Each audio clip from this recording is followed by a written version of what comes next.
Hi ಸ್ನೇಹಿತರೆ, ಇವತ್ತಿನ ಈ ವಿಡಿಯೋ ಪ್ರಚಲಿತ ಘಟನೆ 19 ಮತ್ತು 20ರ ಪ್ರಚಲಿತ ಘಟನೆಗೆ ಸಂಬಂಧಿಸಿದಂಥ ಒಂದು ಸಂಪೂರ್ಣ ಮಾಹಿತಿಯನ್ನು ಈ ಒಂದು ವಿಡಿಯೋದಲ್ಲಿ ನೋಡಿಕೊಳ್ಳೋಣ. ನೀವೇನಾದರೂ ನಮ್ಮ ಚಾನಲ್ಗೆ ಹೊಸಬರಾದರೆ ಬೇಗನೆ ಚಾನಲ್ಗೆ ಸಬ್ಸ್ಕ್ರೈಬ್ ಆಗಿ, ಅದೇ ರೀತಿಯಾಗಿ ನಿಮ್ಮ ಸ್ನೇಹಿತರು ಕೂಡ ಈ ಒಂದು ವಿಡಿಯೋನ ಶೇರ್ ಮಾಡಿ.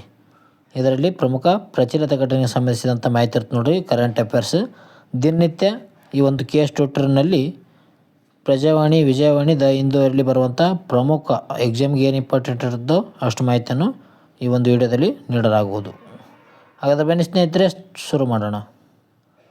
ರಾವಿ ನದಿ ಮತ್ತು ಸಿಂಧು ಜಲ ಒಪ್ಪಂದದ ಬಗ್ಗೆ ಇವತ್ತಿನ ಒಂದು ನ್ಯೂಸಲ್ಲಿ ಕೊಡಲಾಗಿತ್ತು. ಇದರ ಬಗ್ಗೆ ಸಂಬಂಧಿಸಿದಂಥ ಒಂದು ಪ್ರಶ್ನೆ ಇದೆ ನೋಡಿ. ಭಾರತವು ಇತ್ತೀಚೆಗೆ ಯಾವ ನದಿಯ ನೀರು ಪಾಕಿಸ್ತಾನಕ್ಕೆ ಹರಿಯುವುದನ್ನು ಸಂಪೂರ್ಣವಾಗಿ ನಿಲ್ಲಿಸಿದೆ? ಇದಕ್ಕೆ ಸರಿಯಾದ ಉತ್ತರ ಆಪ್ಷನ್ ಸಿ ನೋಡಿ, ರಾವಿ ನದಿ. ಭಾರತ ಏನು ಮಾಡಿದೆ ಅಂದರೆ ಈ ಒಂದು ರಾವಿ ನದಿಯನ್ನು ಪಾಕಿಸ್ತಾನಕ್ಕೆ ಹರಿಯುವುದನ್ನು ಸಂಪೂರ್ಣವಾಗಿ ನಿಲ್ಲಿಸಿದೆ ಅಂತಲೇ ಹೇಳ್ತೀವಿ ನಾವು. ಇಲ್ಲಿ ನೋಡಿ, ರೈಟ್ ಸೈಡಲ್ಲಿ ಕಂಡು ಬರ್ತು ನೋಡಿರಿ, ರಾವಿ, ಚಿನಾಬ್, ಜಿನಾಬ್, ಅದೇ ರೀತಿ BS, ಸಟ್ಲೇಜ್ ಇವು ಸಿಂಧು ನದಿಯ ಪ್ರಮುಖ ಉಪನದಿಗಳಾಗಿವೆ. ಇದರಲ್ಲಿ ರಾವಿ ನದಿ ಇವತ್ತಿನ ಒಂದು ನ್ಯೂಸಲ್ಲಿ ಕೊಟ್ಟಿತ್ತು. ಇದರ ಬಗ್ಗೆ ನೋಡಬೇಕಾದ್ರೆ 45 ವರ್ಷಗಳ ನಂತರ ಒಂದು ಪಂಜಾಬ್ನ ಒಂದು ಪಠಾಣಿಕೋಟ್ ಜಿಲ್ಲೆಯ ಅಣೆಕಟ್ಟನ್ನು ಸಂಪೂರ್ಣಗೊಂಡಿದೆ. ಯಾವುದಂದರೆ ಆ ಒಂದು ಅಣೆಕಟ್ಟು ಶಾಪುರ ಕಂಡಿ ಅಣೆಕಟ್ಟು. ಶಾಪುರ ಕಂಡಿ ಅಣೆಕಟ್ಟು ಏನಪ್ಪ ಅಂತಂದರೆ 45 ವರ್ಷಗಳ ನಂತರ ಇದು ಅಣೆಕಟ್ಟು ಪೂರ್ಣಗೊಂಡಿದೆ ನೋಡಿ. ಅದಕ್ಕಾಗಿ ರಾವಿ ನದಿಯನ್ನು ಸ್ಟಾಪ್ ಮಾಡಿದ್ದಾರೆ, ಈ ಒಂದು ಪಾಕಿಸ್ತಾನಕ್ಕೆ ನೀರು ಹರಿಯುವುದನ್ನು. ಇದರಿಂದ ಪರಿಣಾಮ ಏನಾಗಿದೆಪ್ಪ ಅಂತಂದರೆ ಪಾಕಿಸ್ತಾನಕ್ಕೆ ಹರಿಯುತ್ತಿದ್ದ 1150 ಕ್ಯೂಸೆಕ್ ನೀರನ್ನು ಈಗ ಜಮ್ಮು ಕಾಶ್ಮೀರದ ಕೃಷಿ ಬಳಕೆಗೆ ತಿರುಗಿಸಲಾಗಿದೆ ಅಂತಲೇ ಹೇಳ್ಬೋದು. ಜಮ್ಮು ಕಾಶ್ಮೀರದಲ್ಲಿ ಕಂಡುಬರುವಂಥ ಕಥುವಾ ಮತ್ತು ಸಾಂಬಾ ಜಿಲ್ಲೆಗಳಿಗೆ ಈ ಒಂದು ನೀರನ್ನು ತಿರುಗಿಸಲಾಗಿದೆ ನೋಡಿ. ಯಾವ ಜಿಲ್ಲೆಗಳು? ಸಾಂಬಾ ಮತ್ತು ಕಥುವಾ ಜಿಲ್ಲೆಗಳಿಗೆ ಏನಪ್ಪ ಅಂತಂದರೆ ಕೃಷಿ ಬಳಕೆಗೆ ನೀರನ್ನು ಏನು ಮಾಡಿದ್ದಾರೆ ಅಂದರೆ ತಿರುಗಿಸಲಾಗಿದೆ. ಇಲ್ಲಿ ನೋಡ್ಬೋದು ರೈಟ್ ಸೈಡಲ್ಲಿ ಈ ಒಂದು ಶಾಯಪುರಂ ಕಂಡಿ ಅಣೆಕಟ್ಟು ಕಂಡು ಬರ್ತದೆ. ಇಲ್ಲಿ ಇದು ಏನಪ್ಪ ಅಂತಂದರೆ ಪಾಕಿಸ್ತಾನಕ್ಕೆ ನೀರು ಸರಬರಾಜು ಮಾಡಲು ಇರುವಂಥ ಅಣೆಕಟ್ಟಾಗಿದೆ. ಇಲ್ಲಿ ಏನು ಮಾಡಿದ್ದಾರೆ ಅಂದರೆ ಈ ಅಣೆಕಟ್ಟನ್ನು ಇತ್ತೀಚೆಗೆ ಪೂರ್ಣಗೊಳಿಸಿದ್ದಾರೆ ಕಟ್ಟಲು. ಅದಕ್ಕಾಗಿ ಏನು ಮಾಡಿದ್ದಾರೆ ಅಂದರೆ ಈ ಒಂದು ರಾವಿ ನದಿಯ ನೀರನ್ನು ಕಥುವಾ ಮತ್ತು ಸಾಂಬಾ ಒಂದು ಜಿಲ್ಲೆಗಳಿಗೆ ನೀರನ್ನು ರವಾನೆ ಮಾಡಲಾಗಿದೆ ನೋಡಿ. ಅದೇ ರೀತಿಯಾಗಿ ಪ್ರಮುಖ ಮಾಹಿತಿ ಇದೆ ನೋಡಿ. ಸಿಂಧು ಜಲ ಒಪ್ಪಂದ 1960ರಲ್ಲಿ ಆತದ. ಇದು ಪೂರ್ವದ 3 ನದಿಗಳಾದ ರಾವಿ, ಸಟ್ಲೇಜ್, ಬಿಯಾಸ್ ನೀರಿನ ಮೇಲೆ ಭಾರತಕ್ಕೆ ಸಂಪೂರ್ಣ ಹಕ್ಕಿದೆ ಎಂಬುದು ಈ ಒಂದು ಸಿಂಧು ಜಲ ಒಪ್ಪಂದದ ಒಂದು ನಿಯಮವಾಗಿದೆ ನೋಡಿ. ರಾವಿ, ಸಟ್ಲೇಜ್, ಬಿಯಾಸ್ ಇದರ ಮೇಲೆ ಏನಪ್ಪ ಅಂತಂದರೆ ಭಾರತದ ಸಂಪೂರ್ಣ ನಿಯಂತ್ರಣ ಇರ್ತದೆ. ಅದೇ ರೀತಿಯಾಗಿ ರಕ್ಷಣಾ ಮಹತ್ವ. ಈ ಯೋಜನೆಯು ಕಥುವಾ ಮತ್ತು ಸಾಂಬಾ ವಲಯದ ರಕ್ಷಣಾ ಸಾಮರ್ಥ್ಯವನ್ನು ಹೆಚ್ಚಿಸಲು ಸಹಕಾರಿಯಾಗಿದೆ ಅಂತಲೇ ಹೇಳ್ತೀವಿ ನಾವು, ಕಥುವಾ ಮತ್ತು ಸಾಂಬಾ ಜಿಲ್ಲೆಗಳಿಗೆ. ಇವತ್ತಿನ ಒಂದು ನ್ಯೂಸಲ್ಲಿ ರಾವಿ ನದಿಗೆ ಸಂಬಂಧಿಸಿದಂಥ ಆರ್ಟಿಕಲ್ ಬಂದಿತ್ತು, ಅಂದರೆ ಕೊಟ್ಟಿದ್ರು ನೋಡ್ರಿ ನ್ಯೂಸ್. ನಾವೇನು ಮಾಡೋಣ ಅಂದರೆ ಇದನ್ನು ಸಾಮಾನ್ಯ ಜ್ಞಾನ ಅಂದರೆ ಸ್ಟ್ಯಾಟಿಕ್ GK ಜೊತೆಗೆ ಈ ಒಂದು ರಾವಿ ನದಿ ಬಗ್ಗೆ ತಿಳಿದುಕೊಳ್ಳೋಣ. ಸ್ಟ್ಯಾಟಿಕ್ GKಯಲ್ಲಿ ರಾವಿ ನದಿ ಬಗ್ಗೆ ತಿಳಿದುಕೊಳ್ಳೋಣ. ಮೂಲ ಎಲ್ಲಪ್ಪ ಅಂತಂದರೆ ಹಿಮಾಚಲ ಪ್ರದೇಶದ ರೋಹ್ಟಾಂಗ್ ಪಾಸ್ನಲ್ಲಿ ಇದು ಉಗಮ ಅಂತ ಹೇಳ್ತೀವಿ. ಹಿಮಾಚಲ ಪ್ರದೇಶದ ರೋಹ್ಟಾಂಗ್ ಪಾಸ್ನಲ್ಲಿ ಕೂಲು ಬೆಟ್ಟಗಳಲ್ಲಿ ಇದು ಏನಪ್ಪ ಅಂತಂದರೆ ಹುಟ್ಟುತ್ತದೆ ಅಂತ ಹೇಳ್ತೀವಿ ರಾವಿ ನದಿಯನ್ನು. ಇದರ ಒಂದು ಪ್ರಮುಖ ಉಪನದಿಗಳಿದ್ದಾವೆ ನೋಡಿ, ಸಿಯೂಲ್, ಉಜ್ ಮತ್ತು ಬುದಿಲ್. ಸಿಯೂಲ್, ಉಜ್, ಬುದಿಲ್ ಇವೇನಪ್ಪ ಅಂತಂದರೆ ರಾವಿ ನದಿಯ ಒಂದು ಪ್ರಮುಖ ಉಪನದಿಗಳಾಗಿರ್ತವೆ. ಅದೇ ರೀತಿಯಾಗಿ ಈ ಒಂದು ಋಗ್ವೇದದ ಕಾಲದಲ್ಲಿ ಈ ಒಂದು ರಾವಿ ನದಿಯ ಒಂದು ಪ್ರಾಚೀನ ಹೆಸರು ಅಂತ ಹೇಳ್ತೀವಿ ನೋಡಿ.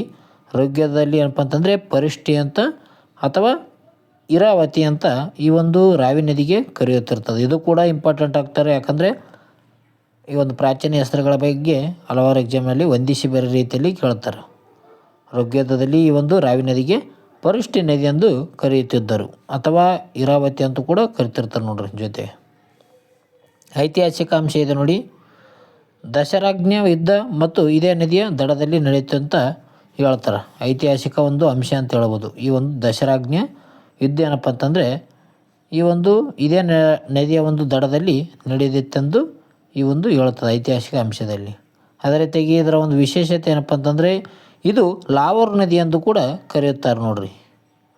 ಈ ಒಂದು ರಾವಿ ನದಿಯನ್ನು ಲಾವೂರ್ ನದಿ ಎಂದು ಕರೆಯುತ್ತಾರೆ. ಇದು ಕೂಡ ಇಂಪಾರ್ಟೆಂಟ್ ಆಗುತ್ತದೆ. ಯಾವ ನದಿಯನ್ನು ಲಾವರ್ ನದಿ ಎಂದು ಕರೆಯುತ್ತಾರೆ ಅಂದರೆ ಅದು ರಾವಿ ನದಿಯನ್ನು ಲಾವರ್ ನದಿ ಎಂದು ಕರೆಯುತ್ತಾರೆ. ರಾವಿ ನದಿ ಇದೇನಪ್ಪ ಅಂತಂದರೆ ರಾವಿ ನದಿಗೆ ಸಂಬಂಧಿಸಿದಂಥ ಮಾಹಿತಿ ಆಯ್ತು ನೋಡ್ರಿ. ಮುಂದಿನ ಒಂದು ಪ್ರಶ್ನೆಗೆ ಹೋಗೋಣ. ಪ್ರಾಜೆಕ್ಟ್ ಚೀತಾ, ಇದರ ಬಗ್ಗೆ ಕೂಡ ಆರ್ಟಿಕಲಲ್ಲಿ ಇತ್ತು. ಇತ್ತೀಚೆಗೆ ಕುನ್ನು ರಾಷ್ಟ್ರೀಯ ಉದ್ಯಾನವನದಲ್ಲಿ 3 ಮರಿಗಳಿಗೆ ಜನ್ಮ ನೀಡಿದ ಚೀತಾ ಹೆಸರೇನು? ಚೀತಾದ ಹೆಸರೇನು ಅಂತ ಕೇಳಿದ್ದಾರೆ ನೋಡಿ. ಇದಕ್ಕೆ ಸರಿಯಾದ ಉತ್ತರ ಏನಪ್ಪ ಅಂತಂದರೆ ಆಪ್ಷನ್ಸ್ ಬಿ ಏನಪ್ಪ ಅಂತಂದರೆ ಗಾಮಿನಿ. ನೋಡಿ, ಎರಡು ಸಲ ಬಂದಿದೆ. ಆಪ್ಷನ್ಸ್ ಬಿ ಗಾಮಿನಿ. ಈ ಮೊದಲು ಈ ಒಂದು ಪ್ರಾಜೆಕ್ಟ್ ಚೀತಾದ ಬಗ್ಗೆ ಸಂಬಂಧಿಸಿದಂಥ ಮಾಹಿತಿ ಹೇಳುವಾಗ ಜ್ವಾಲ ಏನಪ್ಪ ಅಂತಂದರೆ ಅದು ಕೂಡ ಮರಿಗಳಿಗೆ ಜನ್ಮ ನೀಡಿತ್ತು. ಆದರೆ ಇವತ್ತಿನ ಒಂದು ಆರ್ಟಿಕಲ್ನಲ್ಲಿ ಗಾಮಿನಿ ಎಂಬ ಒಂದು ಏನಪ್ಪ ಅಂತಂದರೆ ಚೀತಾ 3 ಮರಿಗಳಿಗೆ ಜನ್ಮ ನೀಡಿದೆ ಅಂತ ನ್ಯೂಸಲ್ಲಿ ಕೊಡಲಾಗಿತ್ತು ನೋಡಿ. ಇದರ ಬಗ್ಗೆ ನೋಡೋಣ. ಗಾಮಿನಿ ಎಂಬುದು ಸರಿಯಾದ ಉತ್ತರ. ದಕ್ಷಿಣ ಆಫ್ರಿಕಾದಿಂದ ತರಲಾದ ಒಂದು ಗಾಮಿನಿ ಏನಪ್ಪ ಅಂತಂದರೆ 3 ಮರಿಗಳಿಗೆ ಜನ್ಮ ನೀಡಿದೆ. ಇದು ಗಾಮಿನಿಯ 2ನೇ ಕರುವಿನ ಅವಧಿಯಾಗಿದೆ ಅಂತಲೇ ಹೇಳ್ತೀವಿ. ಅಂದರೆ ಈ ಒಂದು ಗಾಮಿನಿ ಮರಿಯ 2ನೇ ಒಂದು ಗಾಮಿನಿ ಜನನ ಮಾಡಿದೆ ಅಂತ ಹೇಳ್ತೀವಿ ನೋಡಿ. ಎಷ್ಟು ಇದೇನಪ್ಪ ಅಂತಂದರೆ ಗಾಮಿನಿ 3 ಮರಿಗಳಿಗೆ ಜನ್ಮ ನೀಡಿದೆ. ಇದು ಏನಪ್ಪ ಅಂತಂದರೆ 2ನೇ ಬಾರಿ ಡೆಲಿವರಿ ಅಂತ ಹೇಳ್ತೀವಿ. ಇದರಿಂದ ಏನಪ್ಪ ಅಂತಂದ್ರೆ ಕುನ್ನು ರಾಷ್ಟ್ರೀಯ ಉದ್ಯಾನದಲ್ಲಿರುವಂಥ ಒಟ್ಟು ಚೀತಾಗಳ ಒಂದು ಸಂಖ್ಯೆ ಎಷ್ಟಪ್ಪ ಅಂತಂದರೆ 38ಕ್ಕೆ ಏರಿಕೆ ಆಗಿದೆ ನೋಡಿ. ಈ ಒಂದು ಮಧ್ಯಪ್ರದೇಶದ ಕುನ್ನು ರಾಷ್ಟ್ರೀಯ ಉದ್ಯಾನವನದಲ್ಲಿ ಇರುವಂಥ ಚೀತಾಗಳ ಸಂಖ್ಯೆ 38ಕ್ಕೆ ಏರಿಕೆಯಾಗಿದೆ. ಇದರಿಂದ ಭಾರತೀಯ ಯಶಸ್ಸು ಏನಪ್ಪ ಅಂತಂದರೆ ಭಾರತದಲ್ಲಿ ಜನಿಸಿದ ಚೀತಾ ಮರಿಗಳ ಸಂಖ್ಯೆ ಈಗ 27ಕ್ಕೆ ತಲುಪಿದೆ. ಇದರಿಂದ ಭಾರತದ ಯಶಸ್ಸು ಅಂತ ಹೇಳ್ಬೋದು ನಾವು. ಭಾರತದಲ್ಲಿ ಏನಪ್ಪ ಅಂತಂದರೆ ಜನಿಸಿದ ಚೀತಾಗಳ ಮರಿಗಳ ಸಂಖ್ಯೆ ಎಷ್ಟು 27ಕ್ಕೆ ಏರಿಕೆಯಾಗಿದೆ ಅಂತಲೇ ಹೇಳಬಹುದು. ಅದೇ ರೀತಿಯಾಗಿ ಮುಖಿ ಎಂಬ ಒಂದು ಚೀತಾ ಇದೆ ನೋಡಿ. ಇದು ಕೂಡ ಚೀತಾ ಭಾರತ ಮಣ್ಣಿನಲ್ಲಿ ಜನಿಸಿದ ಮೊದಲ ಒಂದು ಚೀತಾ ಯಾವುದಪ್ಪ ಅಂತಂದರೆ ಮುಖಿ ಕೂಡ ಇತ್ತೀಚೆಗೆ 5 ಮರಿಗಳಿಗೆ ಜನ್ಮ ನೀಡಿದೆ. ಇದು ಒಂದು ಈ ಯೋಜನೆ ಸ್ವಯಂ ಸುಸ್ಥಿರತೆಯನ್ನು ತೋರಿಸುತ್ತದೆ ಅಂತ ಹೇಳಬಹುದು. ಮುಖಿ ಎಂಬುದು ಕೂಡ ಒಂದು ಚೀತಾ. ಇದು ಭಾರತ ಮಣ್ಣಿನಲ್ಲಿ ಜನಿಸಿದ ಮೊದಲ ಚೀತಾ ಆಗಿದೆ ನೋಡಿ. ಇದಕ್ಕೆ ಮುಖಿ ಅಂತ ಹೆಸರಿಡಲಾಗಿತ್ತು. ಇದು ಕೂಡ ಇತ್ತೀಚೆಗೆ 5 ಮರಿಗಳಿಗೆ ಜನ್ಮ ನೀಡಿದೆ. ಒಟ್ಟು ಎಷ್ಟಪ್ಪ ಅಂತಂದರೆ 38 ಚೀತಾಗಳಿದ್ದಾವೆ ಪ್ರಸ್ತುತ ಭಾರತದಲ್ಲಿ. ಅದರಲ್ಲಿ 27 ಭಾರತದಲ್ಲಿ ಜನಿಸಿದ ಚೀತಾ ಮರಿಗಳಿವೆ. ಭಾರತದಲ್ಲಿ ಜನಿಸಿದಂಥ ಚೀತಾ ಮರಿಗಳಷ್ಟು ಭಾರತದಲ್ಲಿ ಜನಿಸಿದಂಥ ಚೀತಾಗಳು 27 ಇದ್ದಾವೆ. ಇದು ನ್ಯೂಸಲ್ಲಿ ಕೊಡಲಾಗಿತ್ತು ನೋಡಿ. ಗಾಮಿನಿ 3 ಮರಿ ಅಂತ ಕೊಡಲಾಯಿತು. ನಾವೇನಪ್ಪ ಅಂತಂದರೆ ಸ್ಟ್ರಾಟಜಿಕಲ್ಲಿ ಪ್ರಾಜೆಕ್ಟ್ ಚೀತಾ ಬಗ್ಗೆ ತಿಳಿದುಕೊಳ್ಳೋಣ. ಈ ಒಂದು ಪ್ರಾಜೆಕ್ಟ್ ಚೀತಾ ಪ್ರಾರಂಭವಾದದ್ದು ಯಾವಪ್ಪ ಅಂತಂದರೆ 2022 ಸೆಪ್ಟೆಂಬರ್ 17ರಂದು ಪ್ರಾರಂಭ ಮಾಡ್ತಾರೆ. ಯಾರು? ಪ್ರಧಾನಿ ಮೋದಿ ಅವರು ಉದ್ಘಾಟನೆ ಮಾಡುತ್ತಾರೆ ಇದಕ್ಕೆ. ಇದರ ಸ್ಥಳ ಎಲ್ಲಪ್ಪ ಅಂತಂದ್ರೆ ಕುನ್ನು ರಾಷ್ಟ್ರೀಯ ಉದ್ಯಾನವನದಲ್ಲಿ ಇದೊಂದು ಯೋಜನೆಯನ್ನು ಉದ್ಘಾಟನೆ ಮಾಡ್ತಾರೆ. ಇದು ಎಲ್ಲಿ ಕಂಡುಬರುತ್ತೆ ಅಂದರೆ ಕುನ್ನು ರಾಷ್ಟ್ರೀಯ ಉದ್ಯಾನ ಕಂಡುಬರೋದು ಮಧ್ಯಪ್ರದೇಶದಲ್ಲಿ. ಈ ಒಂದು ಚೀತಾಗೆ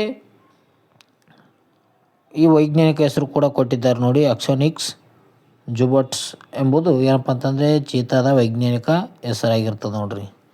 ಇದರ ಹಿನ್ನೆಲೆ ನೋಡೋದಾದರೆ 1952ರಲ್ಲಿ ಭಾರತದಲ್ಲಿ ಚೀತಾಗಳು ಅಳಿದು ಹೋಗಿವೆ ಎಂದು ಘೋಷಣೆ ಮಾಡಲಾಗಿತ್ತು. ಯಾವಾಗ? 1952ರಲ್ಲಿ ಏನು ಮಾಡಿರ್ತಾರೆ, 52ರಲ್ಲಿ ಈ ಒಂದು ಚೀತಾಗಳ ಅಳಿದು ಹೋಗಿವೆ ಅಂತ ಒಂದು ವರದಿಯನ್ನು ನೀಡಿರ್ತಾರೆ.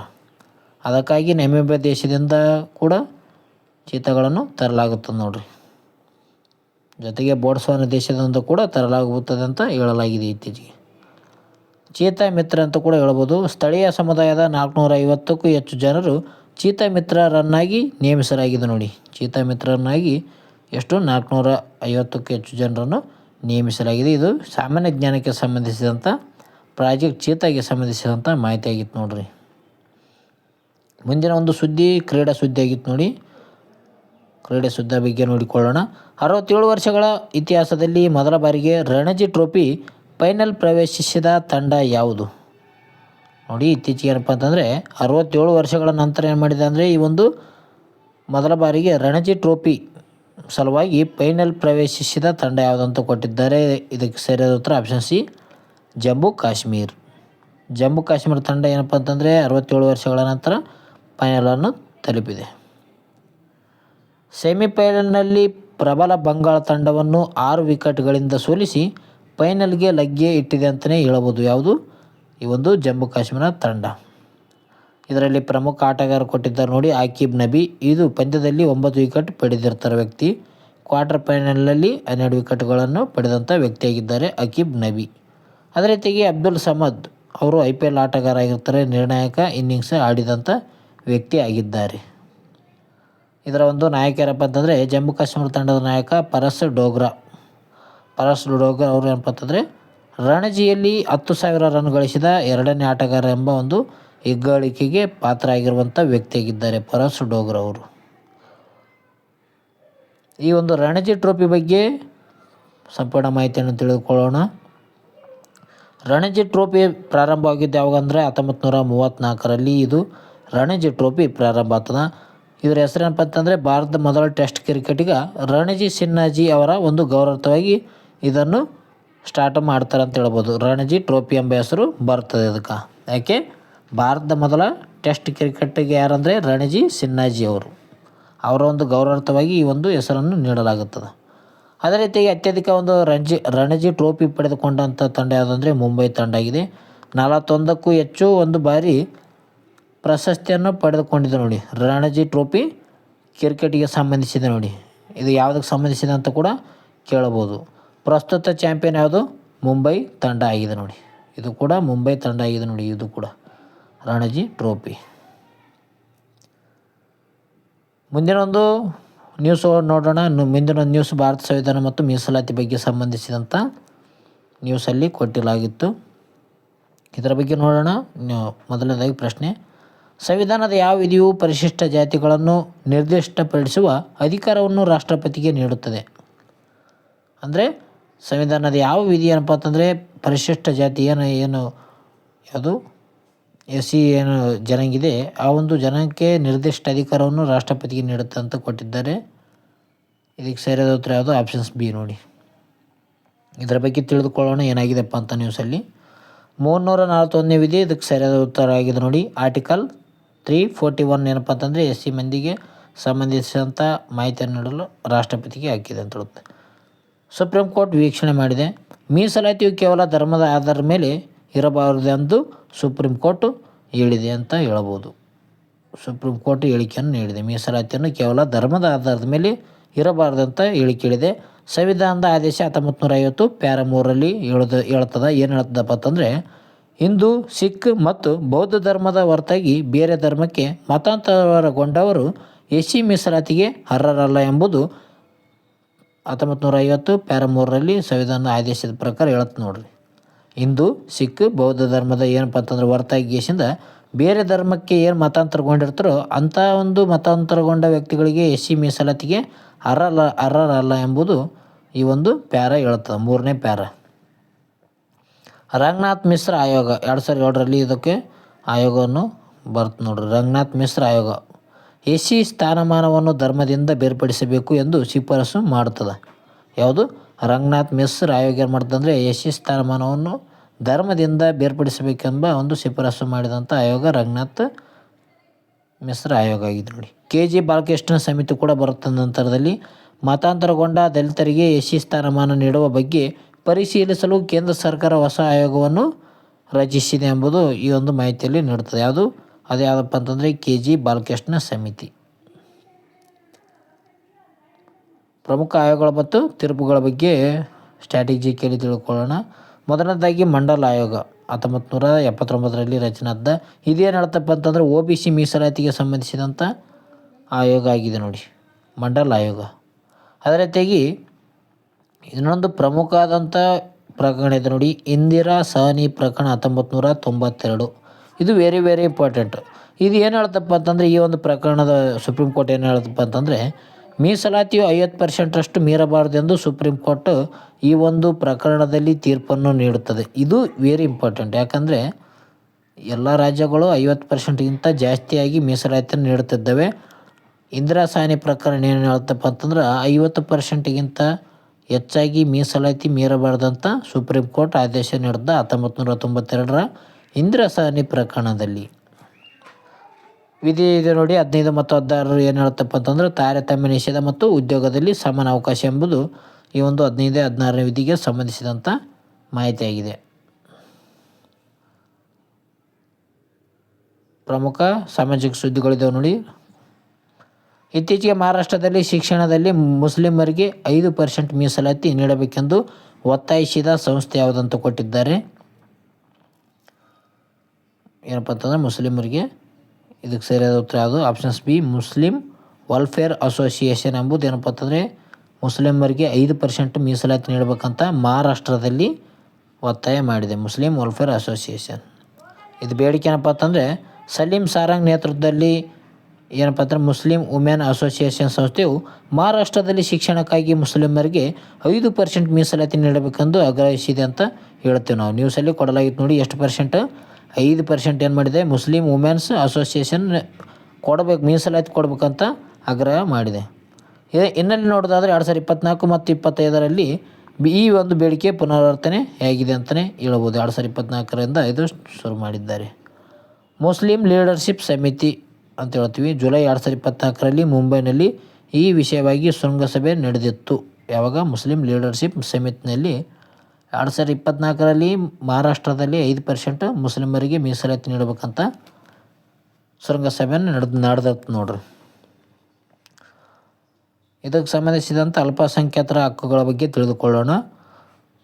ಇಲ್ಲಿ ಕಂಡುಬರುವಂಥ ವಿಧಿ ಯಾವುದಂದರೆ 29ನೇ ವಿಧಿ, ಸಂವಿಧಾನದ 29ನೇ ವಿಧಿ ಅಲ್ಪಸಂಖ್ಯಾತರ ಹಿತಾಸಕ್ತಿಗಳ ರಕ್ಷಣೆ ಮಾಡಬೇಕಂತ ಸಂವಿಧಾನದ 29ನೇ ವಿಧಿ ಹೇಳ್ತದೆ ಅಂತ ಹೇಳ್ತೀವಿ. ಅದೇ ರೀತಿಯಾಗಿ ಸಂವಿಧಾನದ 30ನೇ ವಿಧಿ ಬರ್ತದೆ ನೋಡ್ರಿ.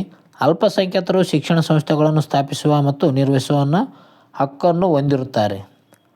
ಇವು ಕೂಡ ಇಂಪಾರ್ಟೆಂಟ್ ಆಯ್ತು ನೋಡ್ರಿ. 29ನೇ ವಿಧಿ ಏನಪ್ಪ ಅಂತಂದರೆ ಅಲ್ಪಸಂಖ್ಯಾತರ ಹಿತಾಸಕ್ತಿಗೆ ರಕ್ಷಣೆ ನೀಡಬೇಕಂತ ಹೇಳ್ದ. 30ನೇ ವಿಧಿ ಅಲ್ಪಸಂಖ್ಯಾತರು ಶಿಕ್ಷಣ ಸಂಸ್ಥೆಗಳನ್ನು ಸ್ಥಾಪಿಸಬಹುದು, ಜೊತೆಗೆ ಅದರ ಒಂದು ಕಾರ್ಯಗಳನ್ನು ನಿರ್ವಹಿಸಬಹುದು ಎಂಬುದು 30ನೇ ವಿಧಿಗೆ ಸಂಬಂಧಿಸಿರ್ತದೆ. ಸಾಂಚರ್ ಸಮಿತಿ 2005ರಲ್ಲಿ ಇದು ಬರುತ್ತೆ ನೋಡ್ರಿ. ಇದೇನು ಹೇಳ್ತಪ್ಪ ಅಂತಂದ್ರೆ ಭಾರತದಲ್ಲಿ ಮುಸ್ಲಿಂ ಸಮುದಾಯದ ಸ್ಥಿತಿಗತಿ ಅಧ್ಯಯನ ಮಾಡಲು ಇದನ್ನು ನೇಮಕ ಮಾಡಲಾಗುತ್ತಾರೆ. ಇದು ಕೂಡ ಇಂಪಾರ್ಟೆಂಟ್ ಆಯ್ತು ನೋಡ್ರಿ. ಸಾಂಚರ್ ಸಮಿತಿ ಯಾವುದಕ್ಕೆ ಸಂಬಂಧಿಸಿದೆ ಅಂತಂದರೆ ಭಾರತದಲ್ಲಿ ಮುಸ್ಲಿಂ ಸಮುದಾಯಗಳಿಗೆ ಸ್ಥಿತಿಗತಿಗಳನ್ನು ಅಧ್ಯಯನ ಮಾಡಲು ನೇಮಕ ಮಾಡಲಾಗಿರುತ್ತೆ 2005ರಲ್ಲಿ ಸಾಂಚರ್ ಸಮಿತಿ. ಏನು ಮಾಡಿಕೊಡ್ರಿ ಸ್ನೇಹಿತರೆ, ಒಂದು ನೋಟ್ಬುಕ್ ತೊಗೊಳ್ಳಿ, ನೋಟ್ಬುಕ್ನಲ್ಲಿ ನೋಟನ್ನು ಮಾಡಿಕೊಳ್ಳೋದು ಇಂಪಾರ್ಟೆಂಟ್ ಇರುವುದು. ಅಂದರೆ ಸಾಂಚರ್ ಸಮಿತಿ ಯಾವಾಗ? 2005 ಆಯಿತಾ. ಇವೆಲ್ಲ ಏನಪ್ಪ ಅಂತಂದ್ರೆ ಇಂಪಾರ್ಟೆಂಟ್ ಆದ ಒಂದು ವಿಷಯಗಳಿರ್ತವೆ. ಇವೆಲ್ಲ ನೀವು ನೋಟ್ ಮಾಡ್ಕೋಬೇಕು, ಆವಾಗವಾಗ ರಿವಿಷನ್ ಮಾಡ್ಬೇಕಾಗ್ತದೆ. ಕೊನೆಯದಾಗಿ ಪ್ರಮುಖ ಆನ್ಲೈನ್ ಸಿದ್ಧವು ನೋಡ್ರಿ. ಬೋಟ್ಸ್ವಾನಾ ಭಾರತಕ್ಕೆ 8 ಚಿತ್ತಗಳ ಉಡುಗೊರೆಯಾಗಿ ನೀಡಿದೆ ಅಂತಲೇ ಹೇಳ್ಬೋದು. ನಾನು ಹೇಳ್ತಿದ್ದೆ ಫೆಬ್ರವರಿ 28ರಂದು ಬೋಟ್ಸ್ವಾನಾದಿಂದ ಭಾರತಕ್ಕೆ 8 ಚಿತ್ತಗಳು ಉಡುಗೊರೆಯಾಗಿ ಬರಲಿದ್ದಾವೆ ಅಂತ ಹೇಳಲಾಗಿದೆ ನೋಡಿ. ಅದೇ ರೀತಿಯಾಗಿ ಗಾಂಧಿ ಸಾಗರ ಧಾಮ ಚೀತಾಗಳ 2ನೇ ನೆಲೆಯೆಂದು ಆಗಲು ಸಿದ್ಧವಾಗಿದೆ. ಗಾಂಧಿ ಸಾಗರ ಧಾಮ ಚೀತಾಗಳ 2ನೇ ನೆಲೆ ಆಗಲು ಸಿದ್ಧವಾಗಿದೆ ನೋಡಿ. IBCA 7 ದೊಡ್ಡ ಬೆಕ್ಕಿನ ಪ್ರಭೇದಗಳ ರಕ್ಷಣೆಗಾಗಿ ಭಾರತ ಸ್ಥಾಪಿಸಿದ ಒಂದು ಒಕ್ಕೂಟ ಅಂತ ಹೇಳ್ತೀವಿ. ಬಿಗ್ ಕ್ಯಾಟ್ ಅಲಯನ್ಸ್ ಅಂತ ಹೇಳ್ತೀವಿ ನೋಡ್ರಿ. ಇದು 7 ದೊಡ್ಡ ಬೆಕ್ಕಿನ ಒಂದು ಒಕ್ಕೂಟ ಅಂತ ಹೇಳ್ತೀವಿ. ಅರತೆಯಾಗಿ ಪರಸ್ ಡೋಗ್ರಾ ರಣಜಿಯಲ್ಲಿ 3 ರಾಜ್ಯಗಳ ಪರ ಆಡಿದ ಮತ್ತು 10,000 ರನ್ಗಳನ್ನು ಗಳಿಸಿದ ಆಟಗಾರ ಯಾರಂದರೆ ಪರಸ್ ಡೋಗ್ರಾ ಅವರು ಆಗಿದ್ದಾರೆ. ಕೊನೆಯದಾಗಿ ಶೇಖ್ ಅಬ್ದುಲ್ಲಾ ಜಮ್ಮು ಕಾಶ್ಮೀರ ಕ್ರಿಕೆಟ್ ಅಸೋಸಿಯೇಷನ್ನ ಬೆಳವಣಿಗೆಗೆ ಕಾರಣ ಆದಂಥ ವ್ಯಕ್ತಿಯಾಗಿ ಯಾರಪ್ಪ ಅಂತಂದರೆ ಶೇಖ್ ಅಬ್ದುಲ್ಲಾ ಅವರು ಇದ್ದೆ ನೋಡಿ. ಸ್ನೇಹಿತರೆ, ಇವತ್ತಿನ ಒಂದು ಮಾಹಿತಿಯನ್ನು 19 ಮತ್ತು 20ರ ಒಂದು ಪ್ರಮುಖ ಪ್ರಚಲಿತ ಘಟನೆಗೆ ಸಂಬಂಧಿಸಿದಂಥ ಮಾಹಿತಿಯಾಗಿದ್ದವು. ಈ ಒಂದು ವಿಡಿಯೋನ ಇಲ್ಲಿವರೆಗೂ ನೋಡಿದ್ದಕ್ಕಾಗಿ ಎಲ್ಲರಿಗೂ ತುಂಬ ಹೃದಯ ಧನ್ಯವಾದಗಳು. ಇದೇ ರೀತಿಯಾಗಿ ಕರೆಂಟ್ ಅಫೇರ್ಸ್ಗಾಗಿ ನಮ್ಮ ಚಾನಲ್ಗೆ ಸಬ್ಸ್ಕ್ರೈಬ್ ಆಗಿ, ಶೇರ್ ಮಾಡಿ, ಲೈಕ್ ಮಾಡಿ. ಅದೇ ರೀತಿಯಾಗಿ ನಿಮಗೆ ಒಂದು ಅಭಿಪ್ರಾಯವನ್ನು ಕಮೆಂಟ್ ಮೂಲಕ ತಿಳಿಸಿ. ಓಕೆ, ಮುಂದಿನ ವಿಡಿಯೋದಲ್ಲಿ ಸಿಗೋಣ ಫ್ರೆಂಡ್ಸ್. ಇವತ್ತಿಂದ ಡೈಲಿ ಕರೆಂಟ್ ಅಫೇರ್ಸ್ ಇರುತ್ತೆ. ಮುಂದಿನ ವಿಡಿಯೋದಲ್ಲಿ ಸಿಗೋಣ. ಟೇಕ್ ಕೇರ್, ಬಾಯ್. ಯಾರಾದರೂ ಹೊಸಬರಾದರೆ ಬೇಗನೆ ನಮ್ಮ ಚಾನಲ್ಗೆ ಸಬ್ಸ್ಕ್ರೈಬ್ ಆಗಿ.